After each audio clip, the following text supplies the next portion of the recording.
Ubundi iyi filimi ikora imirige yasohotse mu 2003 idirectingwa na se wa Hiroki Roshan ari we Rakesh Roshan.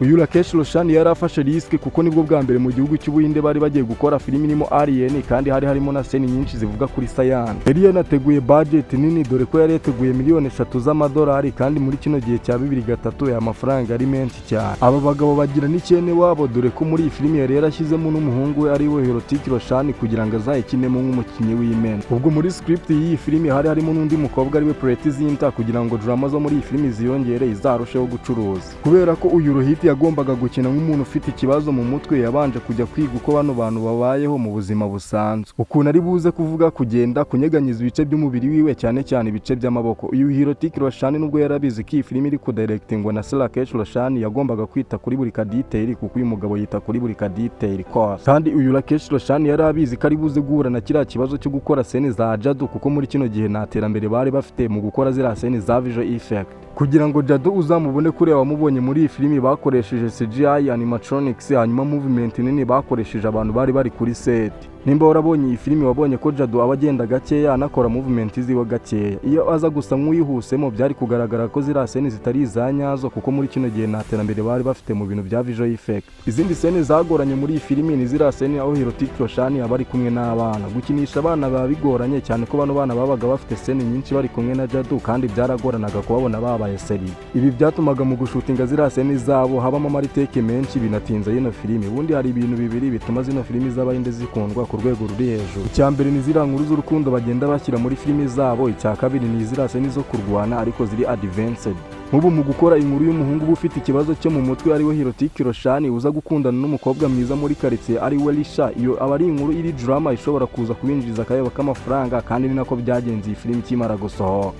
Iyi filimi kimara gusohoka yahise ikundwa ku rwego rudasanzwe ku buryo uriya mukinnyi wayo w'ibanze Hiroki Roshan yahise atsindira award ya Film Fair Best Actor. Kugeza ubu iyi filimi imaze kwinjiza arenga miliyoni 10 zose z'idolari, nukuramo ayo bayikoresheje urahita ubona ko byibuza bungutse arenga miliyoni 7 zose z'idolari. Niwavuga kuri iyi filimi ikora imirige ngo yibagirwe indi filimi yahise isohoka imeze nk'igice cyayo cya kabiri ariyo krresh. Yasohotse mu 2006 yita n'aba filimi ya mbere yinjije amafaranga menshi mu Buhinde muri filimi ziri mu bwoko bwa superhero movies. Ubundi zino filimi za superhero movies zimenyerewe mu gihugu cya Leta Zunze Ubumwe za Amerika nka Superman, Batman cyangwa Spiderman. Mu gihugu cy'Ubuhinde nibwo bwa mbere bari bagiye gukora filimi ya superhero movies, byumvikana ko Rakesh Roshan yari yongeye gufata risk kugira ngo wumve uburyo bano bagabo zino filimi zabo zibagora. Mbere yuko batangira gufata amashusho y'iyi filimi krresh, uriya mukinnyi wayo w'ibanze ari we Hiroki Roshan yabanje gukora sport umwaka wose kugira ngo uzamubane n'uriya mubiri yari afite muri iyi filimi wa superheroes. Yaranabizi ko amasitandi yiwe yose azayikorera. Ibi byatumye yiga tekinike ya martial art na flexibility training kugira ngo bizaborohere mu gushutinga amashusho y'iyi filimi. Ziriya scene za krresh zo kwirukanka ku muvuduko uri hejuru, gusimbuka ku rwego ruri hejuru, inyinshi bazishutingiye muri kiriya gihugu cya Singapore. Barabanje bajya kwaka icyangombwa cyo gushutingira muri iriya mihanda ya Singapore, bamaje kukibona bakazaza bashutinga nijoro kugira ngo birinde akavuyo k'abantu. Iyi filimi kubera ko yari ifite amashusho menshi bari buze kwifashisha visual effect, byatumye director wayo ajya Hong Kong na UK gushaka abagabo bazamufasha mu bintu bya visual effect. Iki cyari n'igitekerezo cyiza dore ko iyi filimi ya krresh irimo udushoti turenga 1000 twa visual effect gusa. Mu gihe bari barimo gukina iyi filimi, umukinnyi wayo w'ibanze w'umukobwa wari kuza gukinamo yari Priyanka Chopra. Yari asanzwe azwi muri sinema y'Abahinde ariko ntabwo yari yakagize izina rikomeye, gusa iyi niyo filimi ya mbere yari agiye gukinamo yari ifite budget nini. Mu gihe Hiroki Roshan we yari afite izina rikomeye, yanamenyereye gukina zino filimi zikomeye zikinjiza n'agatubu. Ibi byatumye mu gushutinga ziriya scene za mbere bakoramo amariteke menshi kubera ko uyu mukobwa Priyanka Chopra ntabwo yari azi gusohora amarangamutima ye neza. Gusa ko bamaranaga igihe kirekire niko bagendaga bamenyana. Ibi byaje no gutanga umusaruro, bakora ziriya scene ziri emotional wabonye muri iyi filimi.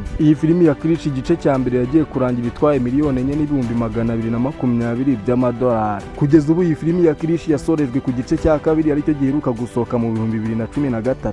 Igisohoka icyo gihe niyo filimi ya mbere mu Buhinde yari ikoreshejwemo budget nini dore ko yari ikoreshejwemo budget iri hagati ya miliyoni 95 n'ijana z'amarupi. Nkuko iyi filimi yari kuba imeze, yari filimi y'abasupayiro, amafaranga menshi yagendeye muri visual effect dore ko iyi filimi irimo visual effect zirenga 3000 zose. Uriya mukinnyi wayo twakita nka The Band cyangwa Vivek, buri uko bajyaga gufata amashusho y'iyi filimi babanzaga gufata hagati y'amasaha ane barimo kumutera make-up cyangwa kumushyiraho biriya biheje wabonaga yambaye. So gusa bashyiragaho ziriya make-up kuko bashyiraga no kuzira mutant ziwe arizo Kaya, Ant-Man, Rhino na Scorpion Woman. Iyi filimi ikimara no gusohoka yese n'aba filimi ya mbere mu Buhinde yari irimo za mutant dore ko inspiration yayo yayo bari bayikuye kuri filimi yo muri Amerika ariyo X-Men. Ikintu gitangaje muri iyi filimi ni ukuntu uriya mukinnyi wayo w'ibanze Hiroyuki Roshani yakinaga role ebyiri arizo Rohiti na krresh. Izo role zose akazikina neza kandi zigiye zifite script zitandukanye. Izi filimi za krresh zikimara gusohoka zaragiye zirakundwa ku rwego rudasanzwe ku buryo abana batangiraga kugura ibikapu biri ifoto yiwe abandi bakambara maske yiwe. Kugeza ubu filimi ya krresh igice cya kabiri kimaze kwinjiza arenga miliyoni 65 z'amadolari, kandi mu gukora kino gice cya gatatu bakoresheje budget iri hagati ya miliyoni 18 na 19 zose z'amadolari. Ubwo nawe urahita wumva yo bungutse. We twabanye muri kino kiganiro, ntibibagirwe gukira igitekerezo cyawe muri comment kandi wibuke kudusapotinga.